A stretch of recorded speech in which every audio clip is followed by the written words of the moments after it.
Good morning student. The Asian international senior secondary school Begu की ओर से आयोजित ऑनलाइन क्लासेस में मैं आपका हार्दिक स्वागत करती हूँ। आज कक्षा 10 विषय सामाजिक विज्ञान, जिसमें अध्याय 2 है संघर्षकालीन भारत 1206 ईस्वी से 1757 ईस्वी तक। इसके बारे में आज हम चर्चा करेंगे। तो सभी से कहती हूँ कि अपनी सामाजिक विज्ञान की जो पाठ्य पुस्तक है वो आप खोलकर बैठ ले, साथ ही एक नोटबुक आप लेकर बैठोगे। तो जो संघर्षकालीन भारत रहा है 1206 से 1757 ईस्वी तक, उसके बारे में हम आज पढ़ेंगे। तो भारत पर लगातार विदेशी आक्रांताओं ने समय समय पर क्या किया है, अनेक आक्रमण किए हैं, जिससे हम भली भांति परिचित है। कक्षा 6 की सामाजिक विज्ञान से हम पढ़ते हुए आ रहे हैं। जो क्रांतिकारी गतिविधियां हुई है, जो आक्रमण हुए भारत पर, भारत प्राचीन काल में जो सोने की चिड़िया कहलाता था, और किस प्रकार से विदेशी आक्रांताओं के द्वारा इस भारत को लूट लिया गया है और अपने फायदे के लिए यहाँ उन्होंने साम्राज्य विस्तार की नीति को अपनाया है। तो इसके बारे में हम पढ़ेंगे कि भारतीयों ने इन आक्रमणों का वीरता पूर्वक प्रतिरोध किया है। ऐसा नहीं कि हाथ बांध कर या हाथ धरे बैठे रह गए हैं, अर्थात बराबरी का मुकाबला भी किया है।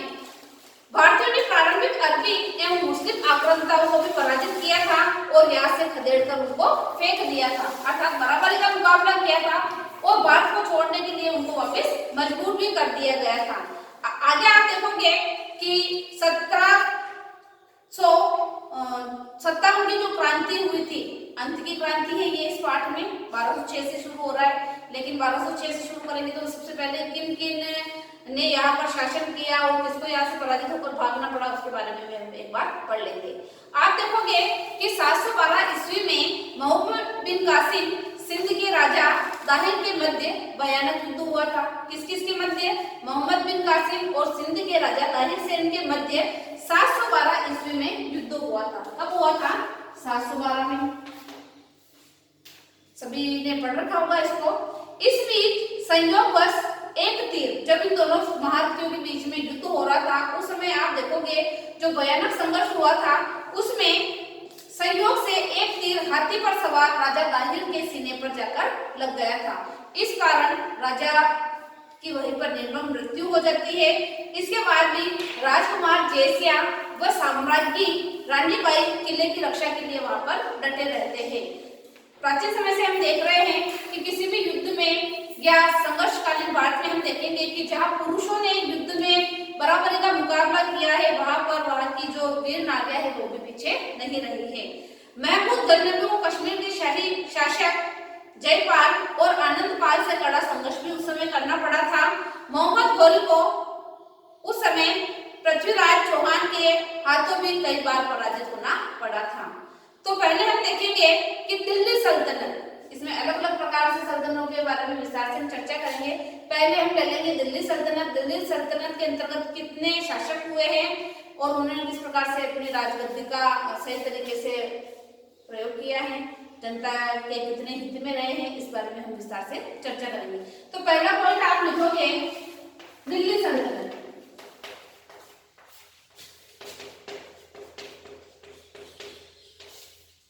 दिल्ली सल्तनत, इसमें आप देखोगे कि 1206 से 1526, 1206 ईस्वी से 1526 ईस्वी तक क्या रहा है? दिल्ली सल्तनत का काल रहा है। दिल्ली सल्तनत का काल 1206 ईस्वी से 1526 ईस्वी तक रहा है। यामिनी, इलबरी या गुलाम वंश, ठीक है, गुलाम वंश को इलबरी वंश या यामिनी वंश के नाम से भी जाना जाता है। यह एक छोटा सा अतिलघुत्मक प्रश्न आपके पीछे भी पाठ्य पुस्तक के जो प्रश्नोत्तर है उसमें दिया गया है।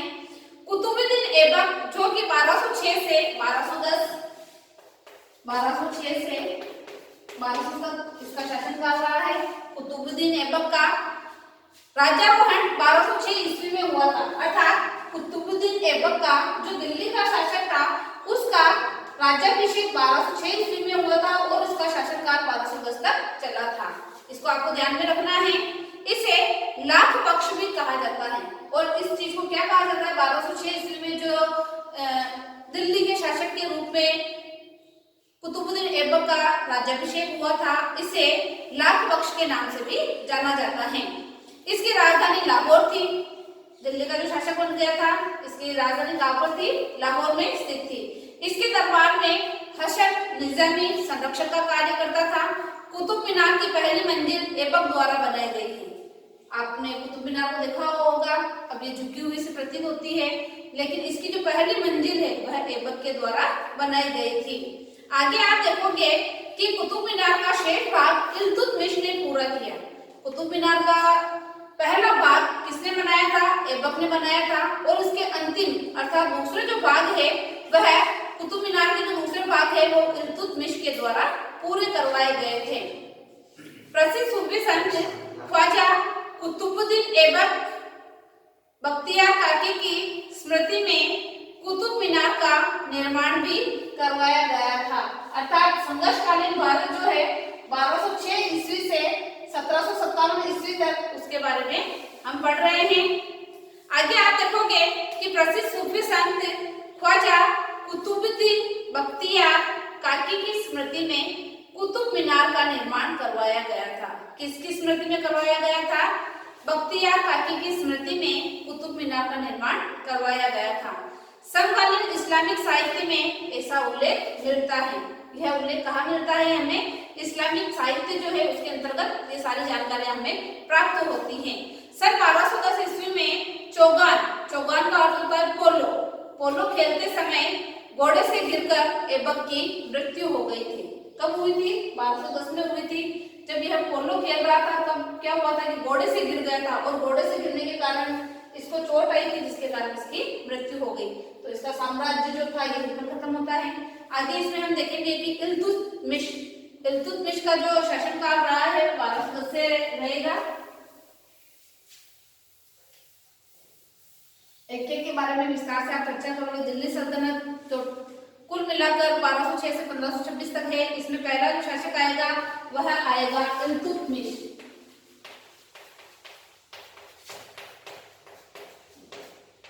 कौन आएगा? इल्तुतमिश आएगा। इल्तुतमिश के बारे में आप देखोगे कि शासनकाल जो है वह 1210 से 1236 तक रहा। 1210 ईस्वी से 1236 ईस्वी तक इसका शासनकाल रहा है। इसमें आप देखोगे यह ऐबक का दामाद क्या था? ऐबक का दामाद था एवं उत्तराधिकारी भी यह बन गया था, क्योंकि ऐबक के कोई पुत्र नहीं था, पुत्री ही थी और पुत्री की शादी इसके साथ की गई थी इल्तुतमिश के साथ, तो इसको उसने अपने राज्य का उत्तराधिकारी भी घोषित कर दिया गया था। इसे तुर्क साम्राज्य का वास्तविक संगठनकर्ता माना जा सकता है। 1226 ईस्वी में इल्तुतमिश ने रणथंभौर को भी जीत लिया था। 1223 ईस्वी में सुल्तान ने मालवा पर भी आक्रमण कर दिया था और उसके दुर्गों को भी जीत लिया था। ग्वालियर और जालौर पर भी इसका अधिकार हो गया था। साथ ही आप देखोगे खालिद शाह के पुत्र मंगबर्नी को भी सहायता देकर इल्तुतमिश ने मंगोल चंगेज खां से भी दुश्मनी मोल ले ली थी। अर्थात इल्तुतमिश के द्वारा किए गए कार्य जो है 1210 से 1236 ईस्वी तक वह सही तरीके से ठीक थे, क्योंकि ये साम्राज्य का उत्तराधिकारी था और पूरे साम्राज्य को एक साथ लेकर चलने वाला था। साम्राज्य का संगठनकर्ता कहलाता था। साथ ही अनेक दुर्गों को इसने जीत लिया था। अनेक राजाओं को अपने अधिकार के तहत अर्थात युद्ध करके उनको घुटने टेकने के लिए भी मजबूर कर दिया था।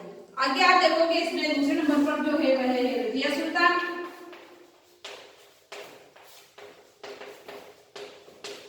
रजिया सुल्तान का शासनकाल आप देखेंगे कि रजिया सुल्तान का शासनकाल रहा है 1236 से 1240 तक।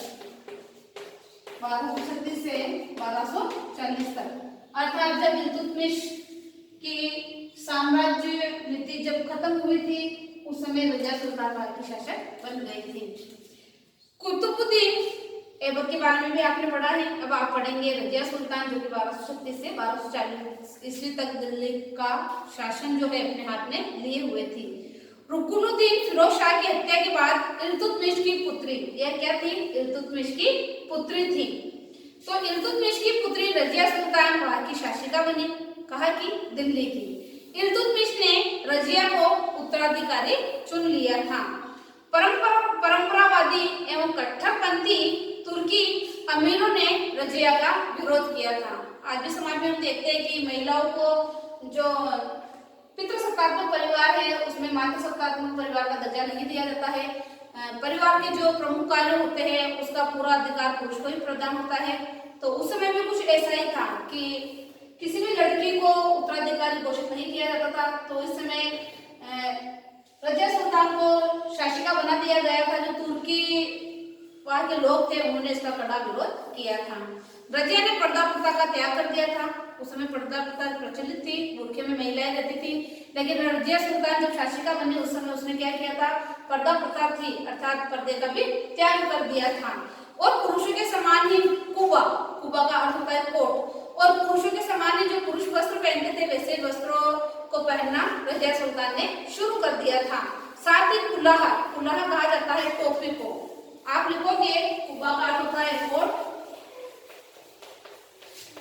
कुबा का अर्थ आप लिखोगे कोट पहनने लग गई थी पुरुषों की भांति ही। और कुल्लाहा का अर्थ होता है टोपी। ये सिर पर टोपी भी धारण करने लग गई थी। अर्थात रजिया सुल्तान पुरुषों की भांति ही कुबा और कुल्लाहा धारण करने लग गई थी, अर्थात कोट और टोपी भी पहनने लग गई थी। पर्दा प्रथा का इसने त्याग कर दिया था। साथ ही उसने मलिक जमालुद्दीन याकूत जो कि अबिसिनिया निवासी था को अमीर अकूर नियुक्त किया। अमीर अकूर का अर्थ होता है अश्वशाला का प्रधान। अश्वशाला अश्व का अर्थ होता है घोड़े जहाँ पर बांधे जाते थे वहां का उसने उसको प्रधान नियुक्त कर दिया था, जिससे तुर्क अमीर नाराज हो गए थे। अब तुर्क अमीर जो थे, पहले तो ये महिला थी इससे नाराज थे क्योंकि ये वहां की शासिका बन गई थी।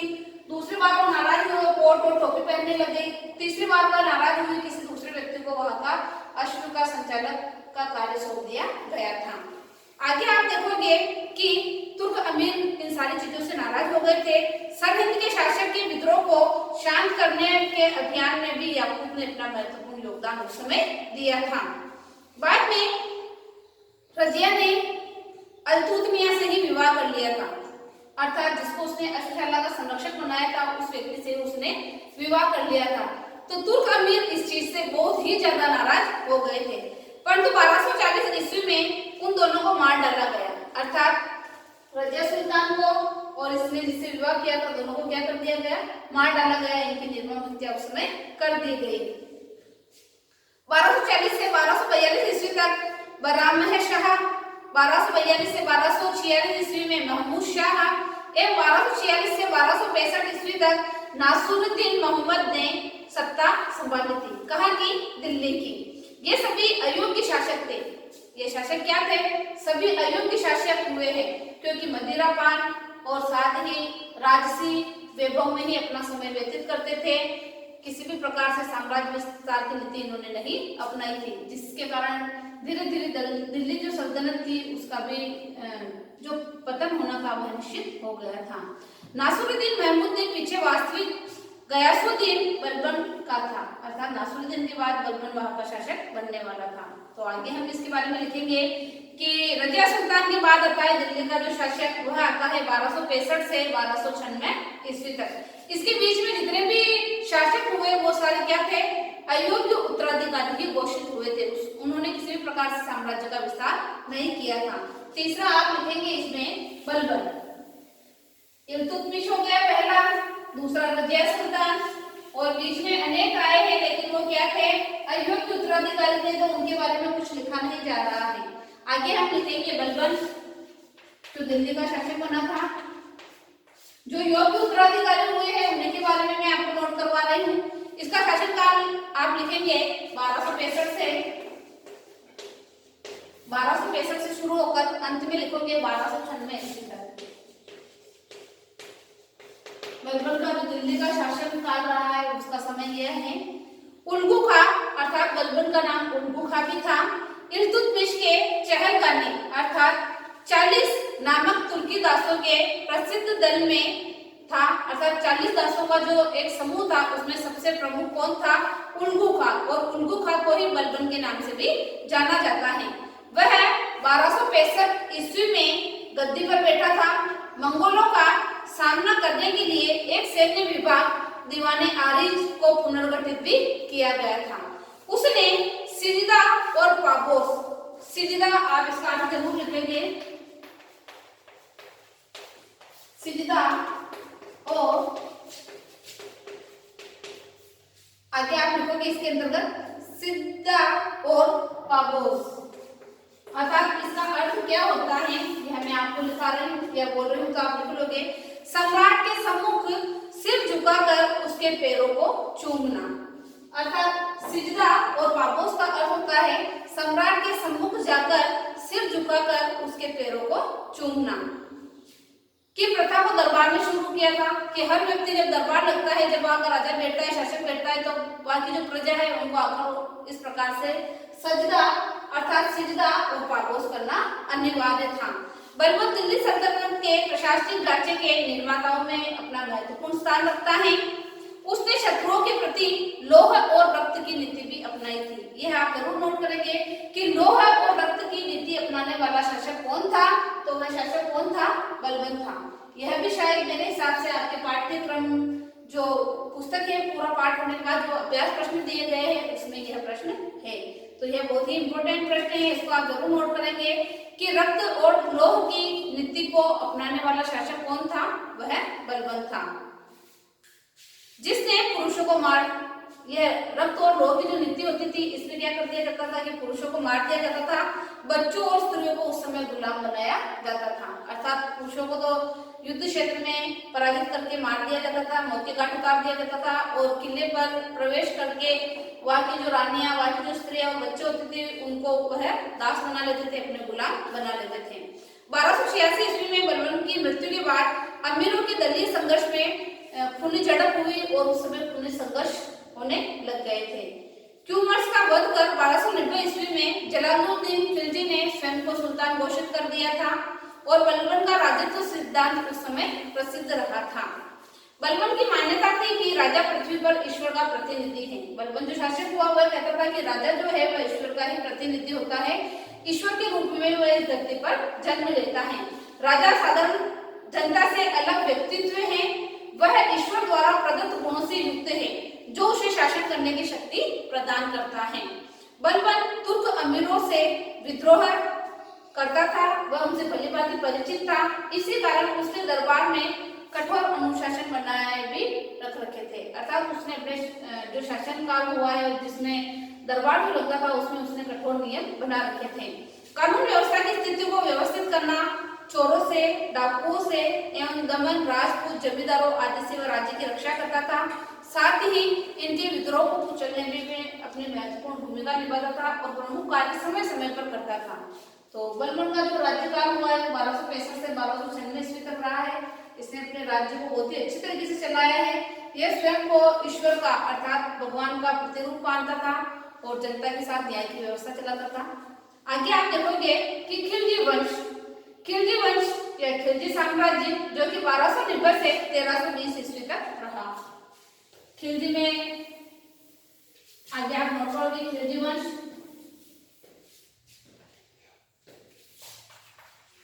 ये सारे दिल्ली सल्तनत के ही है। किस प्रकार से एक शासक का अंत होता है और दूसरा वहां पर अपना अधिकार जमाने के लिए आ जाता है। खिलजी वंश या साम्राज्य, खिलजी साम्राज्य कुछ भी कर सकते हो आप। जो समय रहा है वो समय आपको मैं बता रही हूँ 1290 से 1320। 1290 से 1320। मोहम्मद खिलजी के बारे में आपने सुना ही होगा। खिलजी वंश का प्रथम शासक जलालुद्दीन फिरोज खिलजी था। पहला शासक कौन था? जलालुद्दीन फिरोज खिलजी था जो 70 वर्ष का था। यह एक बुजुर्ग आदमी था, 70 वर्ष का था और यह उस समय उसका शासक बना था।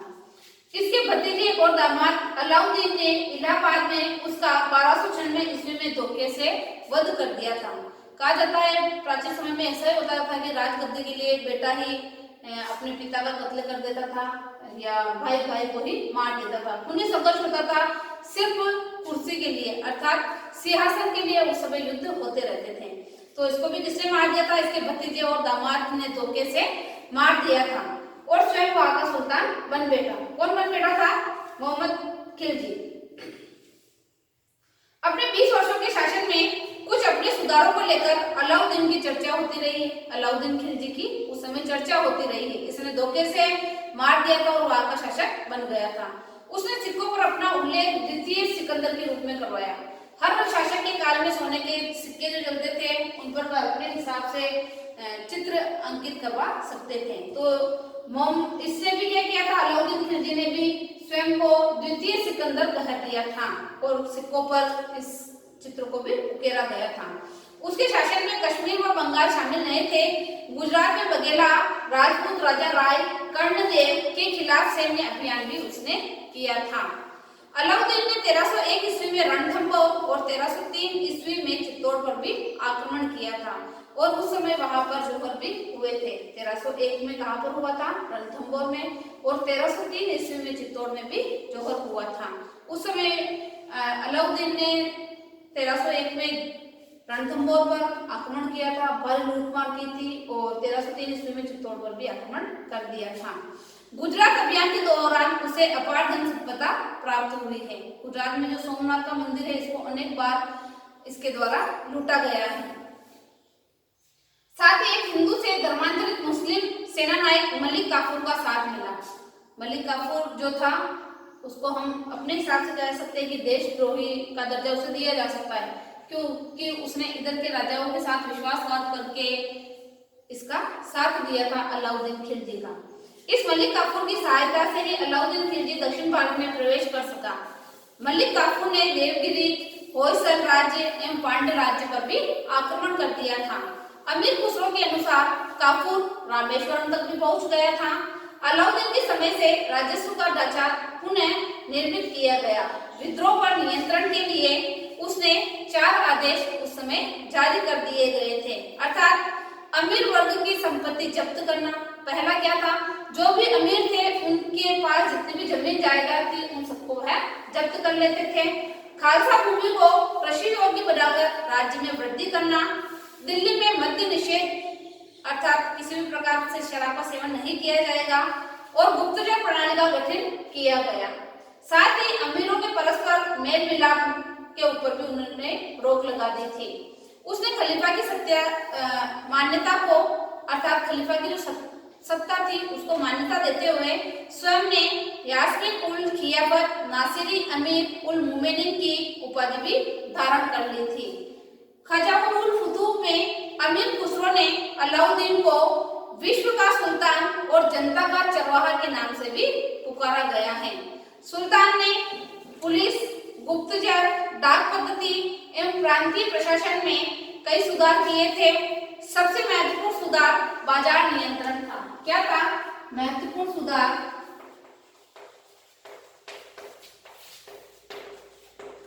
बाजार नियंत्रण।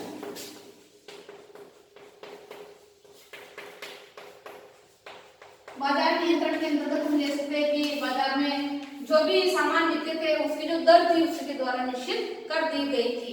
इसमें आप देखोगे कि कई सुधार किए, जिसमें महत्वपूर्ण सुधार बाजार नियंत्रण था। दीवानी रियासत, व्यापार का नियंत्रण। शाहना या दंडाधिकारी, बाजार का दरोगा। गुप्त या मुहतसिब, जनसाधारण का रक्षक, अर्थात नापतोल का ध्यान रखने वाला। बरीद ए मुमालिक, अर्थात गुप्तचर अधिकारी आदि नए पद सृजित कर दिए गए थे। बाजार नियंत्रण के अंतर्गत उसने गुप्तचर भी लगा दिए थे। नापतोल जो होता है उसके ध्यान रखने के लिए भी उसकी तरफ से लोगों की व्यवस्था कर दी गई थी। तो सारी चीजें है बाजार नियंत्रण के अंतर्गत आ गई थी। उसने अपनी एक विशाल सेना के रखरखाव हेतु आर्थिक सुधार भी किए हैं। बाजार नियंत्रण किया है, आर्थिक सुधार भी किया है, लोगों की स्थिति को सुधारने के लिए आर्थिक सुधार भी उसके द्वारा किए गए थे। तो उसने अपनी एक विशाल सेना के रखरखाव हेतु आर्थिक सुधार भी तय कर लिए थे। मेल भाव सुनिश्चित करके सुल्तान ने कालाबाजारी और मुनाफाखोरी पर भी रोक लगा दी थी। साथ ही सराय एक अदल स्थानीय एवं विदेशी वस्तुओं का भी एक बाजार लगता था। अलाउद्दीन पहला शासक था जिसने सैनिकों को नकद वेतन दिया था। यह जरूर आप नोट करोगे कि नकद वेतन जो दिया जाता था वह किसने शुरू किया था? अलाउद्दीन। सैनिकों सैनिकों को नकद वेतन की व्यवस्था शुरू कर दी थी। इससे पहले किसी भी प्रकार से सैनिकों को नकद वेतन नहीं दिया जाता था। उनको राशन के रूप में जो घर में काम आने वाली चीजें हैं वह उनको दे दी जाती थी और काफी समय तक 4-4, 5-5 महीनों तक उनकी किसी भी प्रकार से वेतन की व्यवस्था नहीं की जाती थी। 1303 ईस्वी में अलाउद्दीन ने अलय किला अथवा कोश-ए-सिरी अर्थात आगे देखेंगे कुश्क-ए-सिरी बनवाया था, जिसके 7 द्वार होते थे। उसमें कितने द्वार थे? 7 द्वार थे। 7 ही द्वारों के अलग अलग नाम उसने तय कर लिए थे। 1316 ईस्वी में अलाउद्दीन की मृत्यु के बाद उसका पुत्र, अलाउद्दीन का पुत्र कौन था? कुतुबुद्दीन मुबारक वहां का खिलजी शासक बन गया था। उसने अपने पिता के सभी कठोर आदेशों को रद्द कर दिया था। इसका अलाउद्दीन जो था शासक, यह बहुत ही कठोर था, निर्दय था, निर्मम था। इसको किसी पर भी दया नहीं आती थी और इसका पुत्र इससे बिल्कुल ही विपरीत था। अर्थात पिता के द्वारा बनाए गए जो आदेश थे अर्थात जो नियम थे वह उन नियम को क्या करता था? खंडन कर देता था, उन नियमों को रद्द कर देता था और स्वयं को वहां का खलीफा घोषित कर दिया था। इसकी हत्या के बाद अर्थात कुतुबुद्दीन की भी हत्या कर दी गई थी और इसकी हत्या के बाद नासिरुद्दीन वहां का शासक बन गया था, जो खिलजी वंश का अंतिम शासक कहलाता है। तो खिलजी वंश यहीं पर समाप्त होता है और अब शुरू होता है आगे तुगलक शासन का। तो आज आपको मेरे द्वारा जो दिल्ली सल्तनत के बारे में मैंने आपको पढ़ाया है उसमें पहला था दिल्ली शासक। दिल्ली सल्तनत के अंतर्गत इल्तुतमिश, जिनका समय रहा है 1210 से 1236 तक, रजिया सुल्तान 1236 से 40 तक, बलबन, इसके बीच में जो उत्तराधिकारी हुए हैं वो अयोग्य थे इसलिए उनका मैंने आपको लिखाया नहीं है। बलबन ने 1265 से 1296 ईस्वी तक और खिलजी वंश का साम्राज्य, इसके अंतर्गत अलाउद्दीन खिलजी के बारे में मैंने आपको बताया है कि 1301 ईस्वी में किस प्रकार से उसने रणथंभौर पर और 1303 ईस्वी में किस प्रकार से चित्तौड़ पर आक्रमण किया था। और आगे जो तुगलक शासन काल है, तुगलक वंश है, इसके बारे में मैं आपको अगले वीडियो में पढ़ूंगी। आज मैंने आपको जितना पढ़ाया है मैं आशा करती हूँ कि आपको बहुत ही अच्छी तरीके से वह समझ में आ गया होगा। इस वीडियो को आप अपने दोस्तों के साथ ज्यादा से ज्यादा लाइक एंड शेयर करें। धन्यवाद।